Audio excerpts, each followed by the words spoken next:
Bang Rismon sudah TSK, sudah dicekal untuk kasus Pak Jokowi. Iya. Sekarang mempermasalahkan kasus sang anak. Iya, Bang. Sudah siap dengan segala konsekuensinya, Bang Rismon? Menjadi tersangka untuk menurut saya bukan tindakan kriminal tuh kebanggaan juga, ya. Dan itu tidak menghentikan langkah kami untuk terus menjawab pertanyaan publik. Mendengar jawaban langsung dari Dr. Eko Susanto, saya dapat jawaban misteri.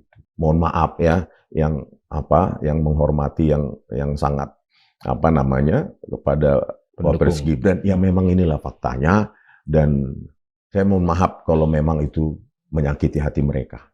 Kebenaran itu menyakitkan katanya, Bang. Iya. Gibran memang tidak pernah meluluskan SMA baik dalam maupun luar negeri. Kasus Pak Jokowi kan objek pokoknya masih dipertanyakan kan? Iya. Yang mana nih nggak asli? Nah kalau yang kasus Gibran, Bang Rismon? Ya lebih telak sini. Undeniable nih. Ada tawaran-tawaran nggak, Bang? Dengan pergerakan Abang ini? Atau mungkin ada yang mencoba menjadi ya semacam dealer-dealer mungkin ke Abang? Sejauh ini belum, Bang. Tapi jangan nanti mereka terinspirasi.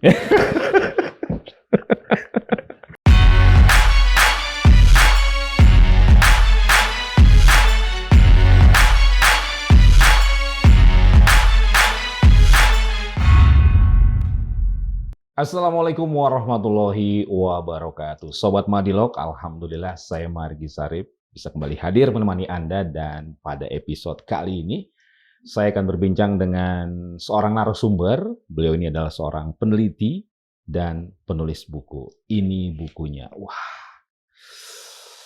Judulnya Gibran Endgame, Wapres Tak Lulus SMA. Gak usah panjang-panjang, langsung saya sapa Rismon Hasiholan Sianipar. Bang Rismon, terima kasih sudah hadir. Terima kasih juga, Bang. Ngeri kali bukunya, Bang. Ngeri kali pun. Ngeri kali Iya. ini karya Abang sendiri?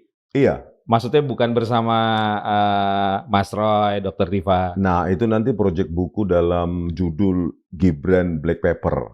Nah, kalau ini saya sendiri, Gibran Endgame, Wapres Tak Lulus SMA. Oke. Apa fokus dari buku ini, Bang? Fokus dari buku ini sebenarnya mencermati kejanggalan surat keterangan ya yang diberikan oleh Ditjen Dikdasmen. Saat itu masih setingkat Ditjen ya. Sekarang sudah kementerian.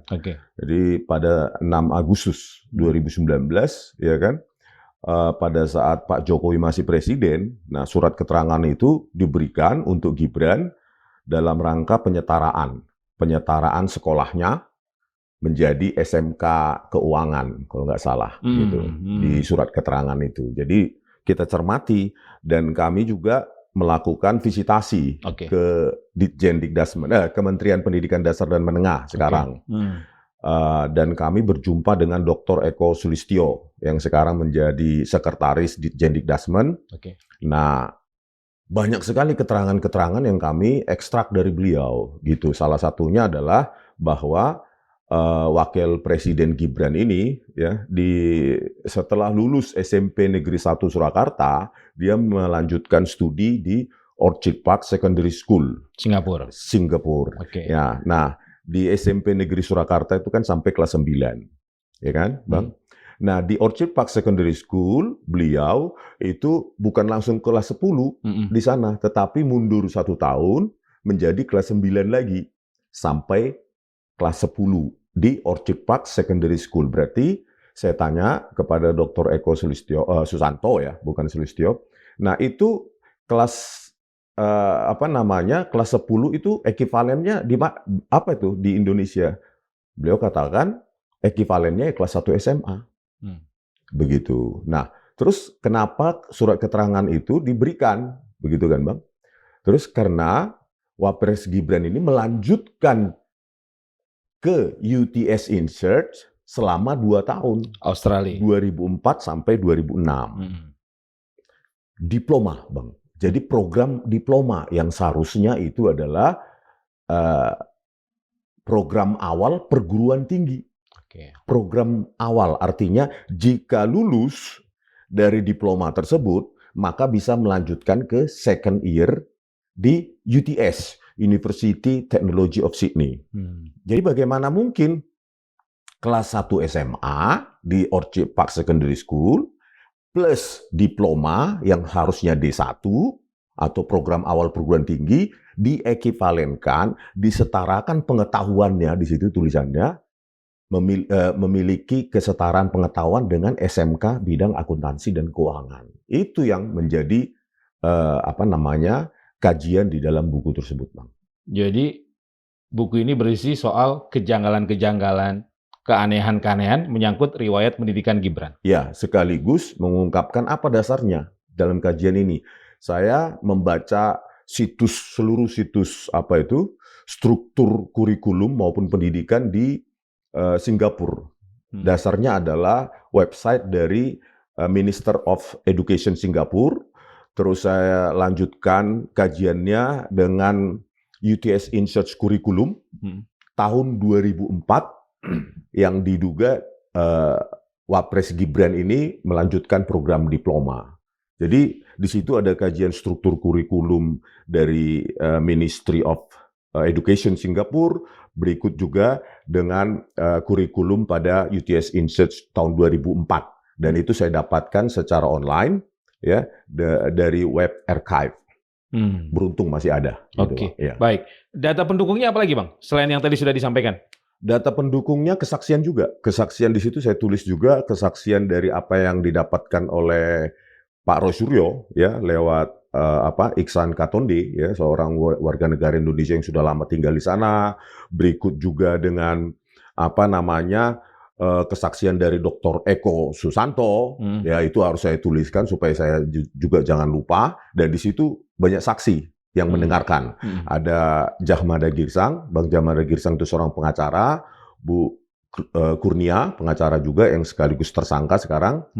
Kurnia Tri Royani, belum juga ada Pak Roy Suryo pada saat itu, terus ada Bu Menu ya dari ARM, Aliansi Rakyat Menggugat. Gitu. Jadi banyak saksi mendengarkan keterangan dari Dr. Eko Susanto yang merupakan sekretaris di Jendikdasmen saat ini. Oke, jadi ini buku hasil kajian ilmiah, Bang? Iya.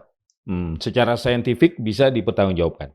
Sangat bisa, makanya kita tuliskan dalam buku. Kalau ini mau dibantah silahkan. Dalam buku juga, tapi ya bukan cercaan atau cibiran yang tidak mengedukasi. Gitu, Bang. Oke. Apa yang paling meyakinkan Bang Rismond sehingga sampai pada kesimpulan Gibran, Wapres kita ini tidak lulus SMA? Ya, Bang.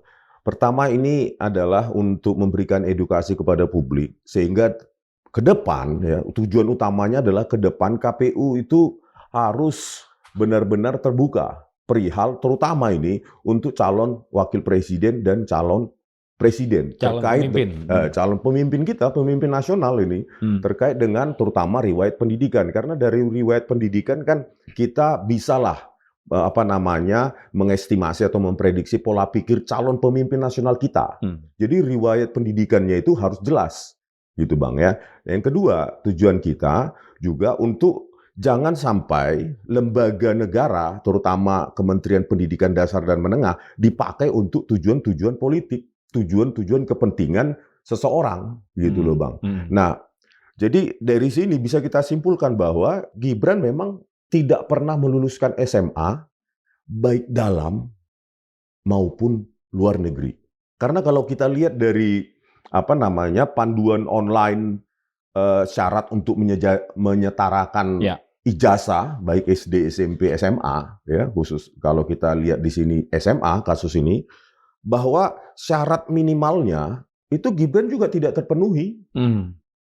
Meskipun pengakuan dari Dr. Eko Susanto dan timnya itu mengatakan pada tahun 2019 ya Wapres Gibran sebelum Wapres ya Gibran ini itu melakukan penyetaraan dengan cara online. Cara online, Bang. Nah, jadi kalau cara online berarti mengikuti panduan online. Syaratnya adalah salah satu yang tidak dipenuhi atau salah dua lah ya.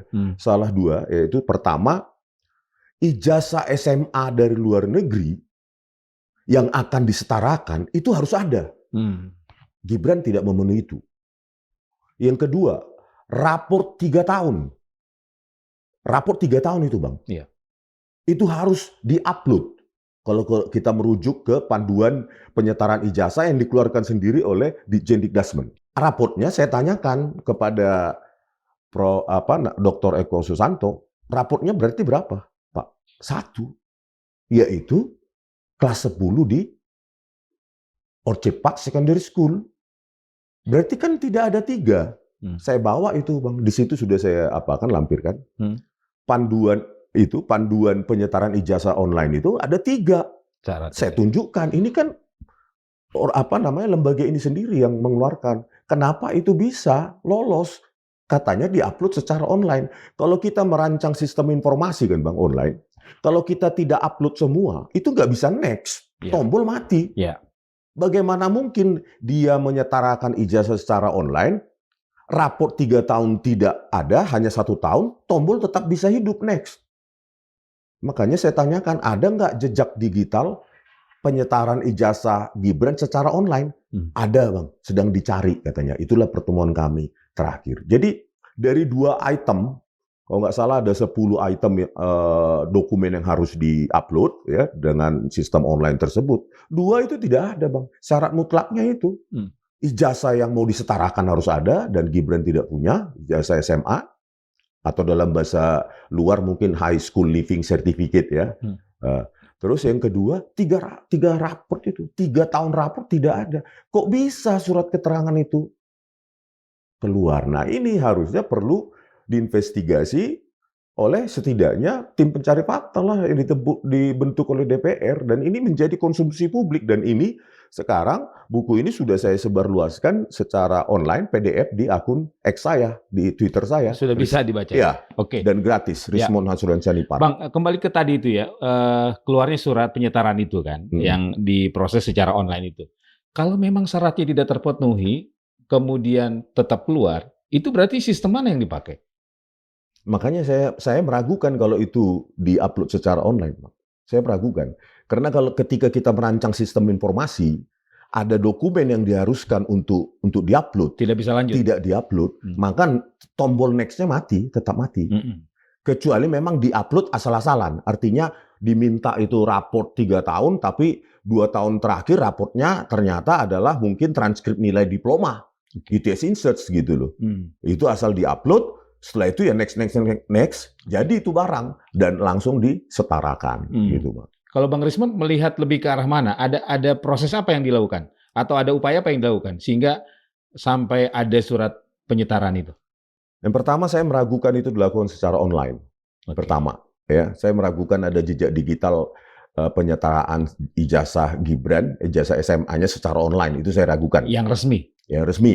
Dan orang lain semua melakukan sesuai dengan prosedur yang yang baku di sana gitu. Yang kedua, saya menduga ada lompatan birokrasi, Bang. Ya, berkas itu secara analog diserahkan, langsung lompatan birokrasi ke meja orang yang menandatangani, yaitu pada saat itu adalah sekretaris di Jendikdasmen saat itu Dr. Sutanto SHMA gitu. Dia yang menandatangani langsung. Karena apa? Makanya saya tanyakan pada saat itu kepada Dr. Eko Susanto yang menjadi beda ini. Dr. Sutanto yang dulu yang menandatangani suket. Nah, sekarang yang incumbent adalah Dr. Eko Susanto.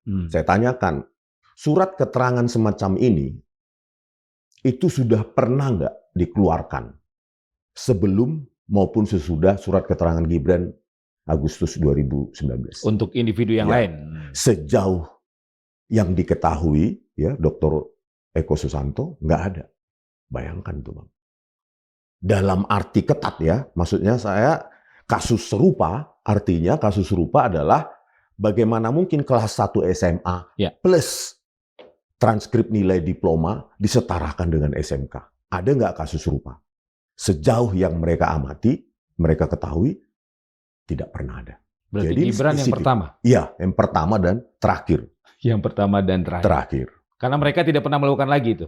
Tidak pernah menemukan lagi, karena memang tidak ekivalen, Bang. Jadi kalau kita lihat ya, di UTS Inserts, kalau kita baca dari web archive, gitu ya, di situ ada lampirannya, UTS Inserts kurikulum 2004, itu program diploma, itu kan persiapan masuk universitas UTS UTS. Jadi program diploma itu ada 2 semester, ada 3, ada 4, ada 5 semester, Bang.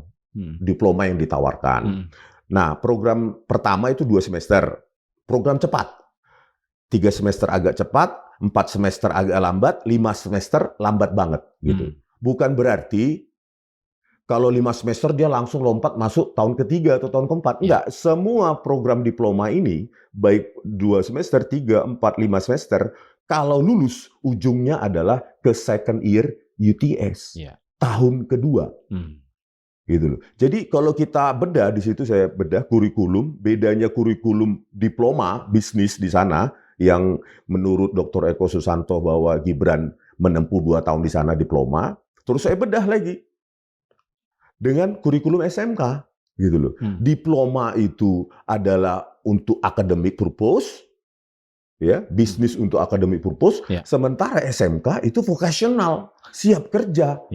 Di mana matchingnya atau relevansinya antara academic purpose dengan vocational purpose, siap lapangan pekerjaan, gitu loh. Jadi saya bedah di situ, ya tidak matching, Bang.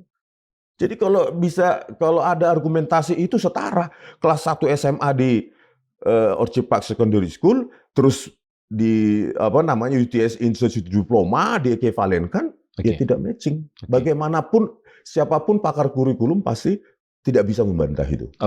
Jadi titik problemnya di Kemendikbud. Titik problemnya adalah dugaan saya ada maladministrasi atau kesengajaan lompatan birokrasi atau administrasi sehingga produk yang merupakan produk mereka, produk resmi mereka, dan itu sudah saya tanyakan langsung bahwa surat keterangan itu benar keluaran mereka, itu merupakan hasil rekayasa administrasi. Rekayasa administrasi untuk membuat seolah-olah Gibran pernah menempuh atau menjadi lulusan sebuah sebuah SMA gitu. Padahal tidak pernah punya high school living certificate, tidak punya raport untuk 3 tahun. Oleh karena itu, ya nanti ini juga akan kami serahkan ya kajian kami ini kepada Kementerian atau Menteri Pendidikan Dasar dan Menengah, Profesor Abdul Muti. Kalau gitu Bang Rismon, apa yang bisa mematahkan apa yang hasil penelitian dari Bang Rismon ini? Yang nanti misalnya ada pihak yang ingin memberikan bantahan ataupun pembelaan. Ya, bantahan itu kan yang paling elegan adalah bentuk buku juga atau bentuk tulisan. Ya, dalam bentuk buku. Karena ini sudah menjadi konsumsi publik dan saya bagikan PDF-nya secara gratis, maka itu berarti tantangan publik juga untuk saya. Siapapun bisa membantah itu dan menuliskan Rismon salahnya di mana. Gitu. Bagikan juga kepada publik secara gratis. Terkait dengan rekayasa administrasi tadi, itu juga sudah tidak bisa dibantah lagi. Tidak bisa dibantah, Bang, karena saya merujuk pada aturan, syarat-syarat yang menjadi standar baku mereka. 2 itu tadi, ijazah yang mau disetarakan harus ada dan Gibran tidak punya. Dan yang kedua raport 3 tahun. Dan pihak Dikbud tadi sudah mengakui dan saya tunjukkan itu. Ini kan produk syarat Bapak juga yang berlaku untuk semua orang kan, tidak khusus orang per orang. Artinya setiap orang harus mengupload setiap syarat tersebut baru mendapatkan penyetaraan ijazah SMA gitu atau SMK. Gitu. Kenapa ini tidak ada? Dan jawabannya kami, Dr. Eko Susanto saat itu mengatakan, maaf Pak, bukan kami yang mengkajinya. Itu aja jawabannya. Pejabatnya saat itu Dr. Sutanto. Dan saat itu tidak hadir. Apa dampak hasil riset dan penelitian dari Bang Rismon ini terhadap kasus Gibran?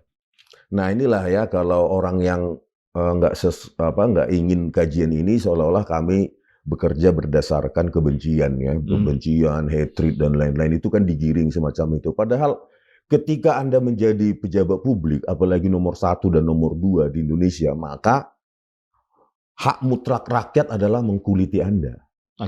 Itu loh, siapapun Anda gitu loh. Bahkan nanti pun kalau misalnya ada kejanggalan di Pak Prabowo, ya harus kita tuliskan juga. Itu aturan yang fair begitu, Bang. Jadi ini pembelajaran, edukasi. Bagaimana kita bisa menerima ini? Dan kalau kami menantang ya Kementerian Pendidikan Dasar dan Menengah, ya menjawab ini. Itu yang paling, atau setidaknya kita seminarkan aja. Gitu, seminarkan secara ilmiah. Saya sudah katakan juga kepada Dr. Eko Susanto, Pak, bagaimana ini kita selesaikan supaya beban ini tidak ada lagi di pundak Kemendikbud. Kita seminarkan aja, undang pakar-pakar kurikulum. Kurikulum SMA bagaimana, SMK bagaimana, kurikulum diploma atau UTS Inserts, Foundation Studies bagaimana, sehingga itu lahir. Logis nggak secara kurikulum maupun akademik produk surat keterangan tersebut dari kacamata para pakar tersebut. Gitu. Jadi ini karena sebagai sebuah karya ilmiah, maka diperdebatkan dan dibedah juga secara ilmiah juga. Harus Bang, harus itu mutlak itu Bang. Harusnya seperti itu. Oke, baik. Kalau memang apa yang Bang Rismond lakukan ini terbukti benar dan tidak terbantahkan, artinya ini akan berdampak dan menggugurkan semua syarat yang harus dipenuhi terkait kontestasi politik yang diikuti oleh Gibran. Nah, itu pertanyaan yang kaitannya dengan dampak politik maupun hukum, Bang. Saya hanya berhenti di situ. Produk akhir saya adalah menyudahi kontroversi yang ada di publik. Konteks saya, ya wilayah atau domain saya, ya produk akhirnya buku ini. Abang tidak ingin keluar dari ini. Dampak ketatanegaraannya dan lain-lain itu Bang, politiknya saya nggak paham di situ. Yang saya paham adalah saya menuliskan dan menyudahi kontroversi yang ada di publik. Kontroversi apa itu? Di bab 1 saya tuliskan. Data di KPU beda, data menurut Kementerian Sekretariat Negara beda, data dari infografis dari Berita Antara beda, belum lagi di website situs apa itu Porkominfo atau apa itu di wali kota, Kota Madya Solo pada saat Gibran menjadi wali kota juga beda. Nah ini kan harus kita sudahi juga. Nah itulah tanggung jawab peneliti, mempelajari itu, ya kan? Dan saya memang sudah terbiasa pada saat saya jadi dosen, saya menjadi dewan pengawas sejumlah kurikulum pendirian atau perbaikan pembaruan kurikulum sejumlah SMK pada saat saya dosen di Mataram, gitu Bang. Jadi buku ini akan menjadi jawaban atas segala atau seluruh pertanyaan publik selama ini terkait dengan riwayat pendidikan Wapres Gibran. Setuju Bang. Sekaligus men-challenge, karena ini terbuka dan gratis, ya PDF-nya, men-challenge pihak lain untuk membantahnya. Itulah peneliti Bang. Terbuka terhadap kritik, terbuka terhadap koreksi, dan lainnya. Baik. Kalau misalnya kasus Pak Jokowi kan objek pokoknya masih dipertanyakan kan? Iya. Yang mana nih nggak asli? Nah kalau yang kasus Gibran, Bang Rismond? Ya lebih telak sih ini. Undeniable nih. Ini undeniable sebenarnya. Jadi memang saya tanyakan langsung juga kenapa saya pastikan itu undeniable, nggak bisa disanggah, bahwa memang tidak pernah ada ijazah SMA Gibran, baik dalam maupun luar negeri. Saya tanyakan langsung kepada Dr. Eko Susanto, ada nggak ijazah dalam negeri maupun luar negeri, ijazah SMA atau SMK dari Gibran ketika melakukan penyetaraan itu? Tidak ada. Yang ada ya tadi itu Bang, kelas 10 Orchid Park Secondary School plus diploma. Baik. Jadi Bang Rismond bukan dalam rangka membandingkan, tapi mempelajari dan meneliti secara keseluruhan riwayat pendidikan dari Gibran ini. Sekaligus acuannya adalah anatomi kurikulum. Anatomi kurikulum dari Orchid Park Secondary School versi Ministry of Education Singapura, plus anatomi kurikulum dari UTS Inserts. Di situ UTS Inserts kan menawarkan kalau nggak salah 3 program. Pertama, English Program. English Program itu ada 2, AEP, Academic English Program, dan DEEP, Direct Entry English Program, versi English, untuk English Program. Yang kedua, Foundation Studies. Yang ketiga, Diploma. Nah itu saya buat skenario. Kalau Gibran hanya English Program, apa hasil skenario tersebut? Skenario 1. Yang kedua, Foundation Studies. Yang skenario ketiga adalah Diploma Studies. Dan semua secara akademik logik itu nggak pantas disetarakan dengan SMK. Itulah kesimpulan dari buku ini. Gitu. Wapres tak lulus SMA. Baik. Bang Rismond sudah TSK, sudah dicekal untuk kasus Pak Jokowi. Iya. Sekarang mempermasalahkan kasus sang anak. Iya. Sudah siap dengan segala konsekuensinya, Bang Rismond? Menjadi tersangka untuk, menurut saya bukan tindakan kriminal, tuh kebanggaan juga. Ya. Dan itu tidak menghentikan langkah kami untuk terus menjawab pertanyaan publik. Pertanyaan publik kan haus untuk kebenaran itu, Bang. Minimum versi kami. Publik juga saya kira menunggu versi orang lain, versi mereka. Dan itu kan bisa kita bantah-bantahan, dan itulah nikmatnya ya, berbantah-bantahan secara fakta, secara akademik, terukur gitu loh. Dan menjadi tersangka bukan berarti hak kami untuk menulis itu menjadi terpasung. Justru saya semakin gemar menulis karena banyak sekali kontroversi di publik yang perlu kita jawab. Gitu, Bang. Berarti semakin banyak proses hukum, Bang Rismon akan banyak melahirkan buku dong? Iya, betul, Bang. Betul, Bang. Dan kami juga berencana untuk membuat dokumenter dan menuliskan buku tentang 7 terpidana Vina Cirebon. Sekarang 7 terpidana seumur hidup. Yang menurut saya itu rekayasa parcok. Ya. Karena ekstraksi SMS, digital forensik itu tidak dipakai dalam rekonstruksi kasus tersebut yang seharusnya sangat vital dan bisa membebaskan mereka. Nah, itu akan kami lakukan juga. Tidak berhenti di sini. Makanya kalau dibilang Rismon itu hanya ijazah Joko Widodo aja dan keluarganya itu kebencian. Ya enggak lah. Buktinya kami mau move on ke Vina Cirebon dan lainnya, KM 50 juga. Ada rencana juga untuk itu juga, Bang? Iya, Bang. Jadi kalau dibilang kebencian berarti kan kita hanya fokus ke keluarga itu. Yang kebetulan memang Bapak Presiden, mantan Presiden, anak sekarang Wapres kan. Ya mungkin kalau Gibran tidak menjadi Wapres, mungkin untuk apa sih kita kuliti ini? Karena bukan pejabat publik. Bukan pejabat publik, Bang. Dan kalau dibilang hanya keluarga Jokowi, ya enggak. Kita mau move on ke yang lain. Banyak. Baik, kembali pertanyaan tadi, artinya Bang Rismon juga sudah siap dengan konsekuensi hukum dengan penerbitan buku ini? Sangat siap, Bang. Dan pendananya sedang kita cari untuk mencetak ini 10.000 eksemplar. 10.000 eksemplar. Iya. Baik. Kalau misalnya ada kesempatan Gibran ingin memberikan penjelasan, apa yang Bang Rismon harapkan? Ya, Gibran tirulah ya Dr. Arsul Sani ya, tirulah gitu loh. Pak Jokowi juga tirulah gitu loh. Bagaimanapun ya kasana buku ini kalau baik di JWP maupun ini dan yang lainnya nanti Gibran Black Paper dan lainnya itu memang dalam rangka memperkaya daya kritis masyarakat kok. Nggak ada fitnah. Fitnahnya hanya karena mereka mungkin terlalu mengkultuskan pribadi. Kalau bagi saya lebih baik mengkultuskan mencintai NKRI daripada mengkultuskan keluarga tertentu atau pribadi tertentu supaya kita stay kritis gitu, Bang.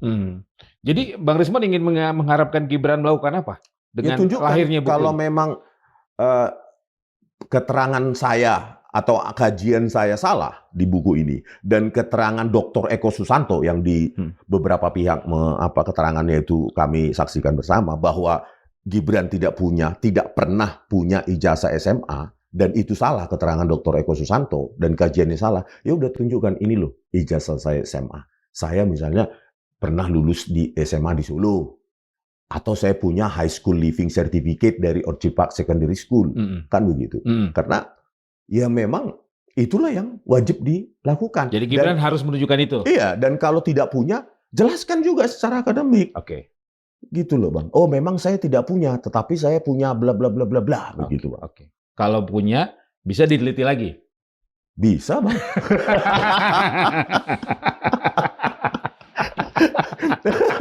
Lanjut lagi. Iya. Jadi itu yang diharapkan. Kemudian yang diharapkan oleh lembaga negara atau institusi negara apa? Misalnya Kemendikbud gitu kan. Iya. Apa yang Bang Rismon harapkan dari mereka? Ya nanti setelah kami serahkan buku ini kepada Profesor Abdul Muti, ya kan, dan ini sudah menyebar kemana-mana, sudah banyak yang download, ratusan ribu orang sudah mendownload.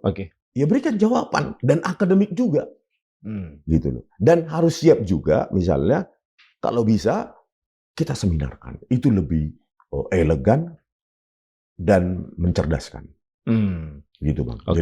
Jadi ini saya pikir ya Prof. Abdul Muti, ya kalau ini benar dan kesimpulan dalam buku ini benar, ya bagaimana Bapak bisa menjelaskan bahwa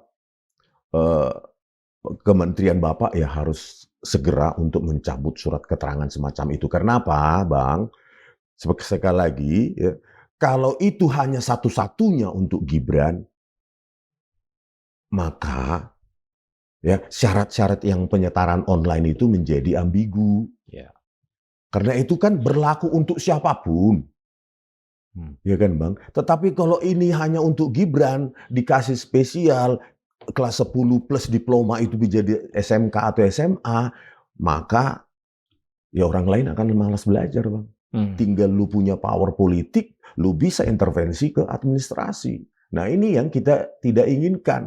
Harusnya apapun peraturan di Kementerian Pendidikan Dasar dan Menengah saat ini, itu harus berlaku untuk semua orang dan setiap orang. Dan harus sama aturan itu. Ditegakkan? Ditegakkan gitu. Oke. Kalau misalnya Gibran dan Kemendikbud tidak melakukan itu, Bang Rismon? Ya tetap sama Bang. Objektif saya, tujuan akhir saya berhenti di sini memang. Yaitu buku. Sudah sampai di situ. Kalau memang rakyat tidak teragitasi atau tidak merasa bahwa ini nggak perlu diributkan, ya sudah. Yang penting saya menuliskan apa yang perlu saya tuliskan. Dan saya senang melakukannya. Oke. Karena misteri itu terjawab. Oke. Begitu. Jadi bukan hanya isu saja. Iya. Gitu. Selain sebagai sebuah karya, ada kepuasan juga bagi Bang Rismon? Iya lah Bang, mengetahui. Kalau selama ini kan ada pertanyaan yang terjawab. Iya, sekitar akhir tahun lalu kan saya hanya menonton podcastnya Pak Roy Suryo, ya Fufu Papa segala macam itu. Okay. Ternyata setelah saya terlibat, diam-diam saya baca UTS Insight sekitar awal tahun lalu, terus mendengar jawaban langsung dari Dr. Eko Susanto, saya dapat jawaban misteri itu. Dan memang Gibran, mohon maaf ya, yang menghormati yang sangat kepada Wapres Gibran, ya memang inilah faktanya, dan saya mohon maaf kalau memang itu menyakiti hati mereka. Gitu. Kadang-kadang truth hurts katanya. Yeah. Kebenaran itu menyakitkan katanya Bang. Yeah. Ya inilah yang saya sajikan. Kenapa harus minta maaf Bang Rismon? Ya, minta maaf bukan berarti saya salah Bang. Minta maaf telah menyakiti hati mereka. Mereka mungkin juga nggak siap dengan fakta ini Bang. Karena kan kalau kita lihat Kementerian Sekretariat Negara itu sampai sekarang masih ada loh. Itu ada infografisnya. Di situ S2 bahkan. Di UTS Insight. Gitu loh. S2. Ya. Gitu loh. Dan urutannya antara MDIS, Singapura dengan Orchid Park Secondary School, UTS itu berantakan. Tidak sama antara di Kementerian Sekretariat Negara dengan di KPU, dengan di Berita Antara, infografis dari Berita Antara, gitu loh. Jadi ya itulah menyudahinya, dan saya minta maaf, bukan berarti saya mengaku salah, bukan, tapi maaf karena saya mungkin menyakiti hati kalian, tidak sesuai dengan ekspektasi mereka. Itu ya, permintaan maaf karena itu, ya, bukan karena fakta atau kebenaran yang ingin Bang Rismon ungkapkan. Ya itu Bang, karena fakta yang saya dapatkan, saya kaji secara anatomi kurikulum, capaian pembelajaran yang berbeda-beda antara diploma dengan dengan yang SMK ada di buku atau ini. SMA. Fakta itu menyakitkan bagi sejumlah pihak. Ya janganlah bukan berarti ini kita mau Bang. Kalau dinarasikan kan seolah-olah kami ingin publik, membuat kegaduhan di publik. Ya enggak, ya memang truth itu kadang-kadang menyakitkan, kebenaran. Nah inilah saya sajikan. Kalau Abang bilang nanti dampaknya segala macam, yang pasti produk akhir dari penulis dan peneliti adalah sebuah karya, yaitu buku. Oke, baik. Dan data-data pendukung dari buku ini aman ya Bang ya? Ini sudah online gratis. Enggak, maksudnya ini kan yang tertulis dalam buku. Data pendukungnya kan di Abang pastinya ya? Iya, di saya Bang. Dan itu sudah aman. Saya amankan di sebuah lokasi terjauh. Nah, memang kalau nanti Gibran Black Paper itu kan lebih banyak nanti Pak Roy Suryo. Oh, yang di buku satu lagi. Ya, Mas Roy kemarin sempat bilang juga. Temuan ke Sydney itu akan diekstrak secara lebih dalam, dikaji lebih dalam oleh Pak Roy Suryo. Nanti saya menyumbang beberapa bab saja. Gitu Bang. Nah, tetapi kalau ini saya lebih fokus kepada pengkajian anatomi kurikulum. Pengkajian anatomi kurikulum berikut dengan capaian pembelajarannya. Iya. Dan sekali lagi menurut Bang Rismon ini tidak terbantahkan. Tidak terbantahkan, kecuali saya salah, Dr. Eko Susanto salah. Yang mengatakan tidak punya ijazah SMA dalam dan luar negeri. Kecuali bisa, beliau seperti Dr. Arsusani. Oh ini ijazah SMA saya. Ya. Gitu. Oke. Bang, ini kan ada potensi juga Abang dilaporkan lagi, diproses lagi. Ya mungkin kalau dilaporkan lagi saya nulis lagi. Iya. Jadi otak kita kan memang ingin bekerja. Hanya karena tersangka, bagi saya itu tersangka secara politik. Ya. Itu bukan berarti otak kita bisa diam. Justru harus tetap bekerja, stay kritis, dan menjawab kontroversi yang ada di publik. Itu aja lah Bang. Dan secara pribadi, Bang Rismon masih aman terkendali ya? Terkendali. Iya, ya. Maksudnya dari proses hukum kan saat ini sedang dijalani dong oleh Bang Rismon. Jadi secara pribadi masih aman terkendali Bang Rismon ya? Aman dan terkendali Bang. Dan masih enak tidur dan enak makan. Oke. Iya kan kalau makanan enak ya memang terasa enak gitu Bang.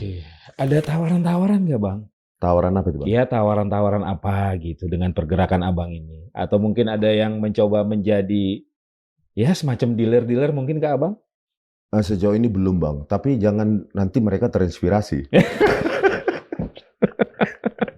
Enggak Bang, untuk mencegah saya dengan tawaran-tawaran itu harus dipublikkan. Nih, kalau saya diam-diam, nih buku, kan saya bisa meraskan.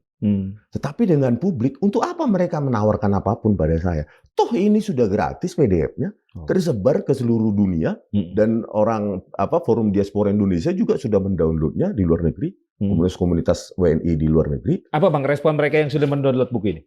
Ya bagus menurut mereka, minimal kan kita mendapatkan satu perspektif ya dari buku itu. Kalau ada perspektif lain, ya rakyat publik dengan senang hati dong Bang. Abang juga dengan senang hati bisa membandingkan, Rismon begini, penulis lain begini, penulis lain lagi begini. Saya harus menyimpulkan apa ya? Biarkan rakyat yang memutuskan. Tetapi jangan dilarang. Rismon nggak boleh nulis. Supaya kami aja. Itu namanya dominasi opini. Ya. Itu hanya negara non-demokrasi seperti itu Bang. Baik. Dan yang menarik beberapa waktu terakhir ini banyak bermunculan sejumlah akademisi ilmuwan yang mengkaji apa yang sudah ditulis dan dibuat oleh Bang Rismon. Iya. Dan mereka memberikan support dalam perspektif ilmiah, Bang. Iya. Gimana Bang Rismon merasakan itu? Ya sebenarnya JWP itu ya, di Jokowi's White Paper itu. Dan kan bisa jadi juga akan buku ini juga kan? Iya, Bang. Buku ini juga welcome, very welcome. Kalau kemarin kami sudah bertemu dengan Dr. Ridho Rahmadi. Ya, memang karena kami punya connection keilmuan yang sama, maka perspektifnya tentu sama. Memang itu adalah operasi-operasi yang umum, ya, kalau dalam terminologi di digital image processing ya operasi ya atau algoritma. Itu algoritma yang sangat umum dan menurut saya mendasar sih dalam keilmuan tersebut. Nothing very advanced begitu. Jadi ya kalau orang yang membidang itu, bidang digital image processing, ya itu sangat gampang untuk dicerna. Dan matematika tidak pernah berbohong ya Pak? Matematika tidak pernah berbohong. Dan itu full mathematics. Makanya digital image processing adalah salah satu ilmu matematika terapan. Applied mathematics, Bang. Dan dukungan datang dari mereka-mereka itu lebih karena calling secara keilmuan? Iya, Bang. Seperti Profesor Tono Saksono juga kita sudah ketemu. Ya memang Bang, seperti Abang belajar sebuah fakultas hukum, misalnya hukum pidana. Ya seperti itu. Salah satu mata kuliah pokok di di informatika dan teknik elektro ya digital image processing, itu dipelajari S1, S2, S3, bahkan jurnal-jurnal juga banyak. Dan itu operasi-operasi yang cukup mendasar yang ada di buku JWP itu. Dan kalau objeknya sama, maka hasilnya akan sama? Harus sama, gitu Bang. Harus sama dengan deviasi paling, kalau matematik ya Bang ya. Kalau kita pakai statistik maka deviasinya aja. Misalnya keakuratannya misalnya plus minus 2,5 sampai 5% aja gitu Bang. Ya, baik. Terakhir Bang Rismon melihat arus publik sekarang bagaimana terhadap Bang Rismon dan kawan-kawan? Arus publik saya nggak terlalu mementingkan itu juga Bang. Gitu. Yang pasti yang kami dapatkan adalah nggak kami pelintir, nggak kami edit, nggak kami rekayasa, manipulasi, itu aja Bang. Ini juga seperti itu. Gitu. Oleh karena itu kalau kita memanipulasi, mengedit, ngapain dipublish buku? Ketahuan lah Bang. Kan banyak pakar di luar sana, ini nih, diedit nih salah. Justru ya tadi itu dituliskannya dalam buku JWP itu merupakan tantangan terbuka. Kalau kami manipulasi ya nggak terbuka lah Bang, pasti di ruang gelap. Jadi pakar apa yang dipakai oleh pihak kepolisian? Ya kan begini, kita kan belum dengar juga, saya kan sudah katakan pada saat penyidikan, saya cuma ROI, menentukan ROI. ROI itu adalah region of interest. Dari sebuah citra digital, kita ambil ROI-nya, baru kita analisa. Nah itu diperspektifkan oleh ahli Polri sebagai bentuk pengeditan. Nah ini kan, inilah yang dibantah oleh Dr. Rido, ya, Profesor Tono, saya yakin akademisi lain di ITB dan UI sepaham dan mudah-mudahan juga memberikan dukungan kepada keilmuan. Bang Rismon tahu pakar yang dipakai pihak kepolisian dalam kasus Abang? Nggak tahu Bang, nggak disebutkan secara eksplisit gitu Bang. Tetapi apapun itu harusnya karena kan mereka melakukannya di depan penyidik ya nggak punya fondasi keilmuan itu Bang. Kapasitas. Kalau mereka menuduh kami di meja penyidikan bahwa kami mengedit, coba tulis juga dalam artikel atau buku gitu, di mana kami mengeditnya itu baru kajian ilmiah. Tetapi kalau di ruang penyidikan ya siapapun orang bisa berkata apapun. Ya, oke. Jadi kapan ini akan di-launching Bang Rismon? Menunggu pemodal Bang. Ya saya kan cuma punya otak untuk menulis Bang. Kalau dana untuk mencetak ya itu urusan lain, nanti kita cari orang dan sudah ada potensi lah. Oke. Tapi dalam waktu dekat? Mudah-mudahan Bang, dalam waktu dekat. Tapi kan PDF-nya sudah bisa dibaca. Nggak, maksud dalam konteks buku? Kita lihat, let's say, bulan ini, bulan depan gitu Bang. Tergantung pemodalnya. Oke, baik. Bang Rismon, terima kasih. Sobat Madilog, itu tadi perbincangan saya bersama Dr. Rismon Hasiholan Sianipar, penulis buku Gibran Endgame, Wapres Tak Lulus SMA. Ini merupakan hasil kajian ilmiah, hasil penelitian dari Bang Rismon terkait riwayat pendidikan dari Gibran Raka Buming Raka yang saat ini menjabat sebagai Wakil Presiden Republik Indonesia. Kita tunggu saja nanti perkembangan dari buku ini ya, dan semoga bermanfaat. Saya Margi Sari pamit. Wassalamualaikum warahmatullahi wabarakatuh. Waalaikumsalam. Bang Rismon, terima kasih.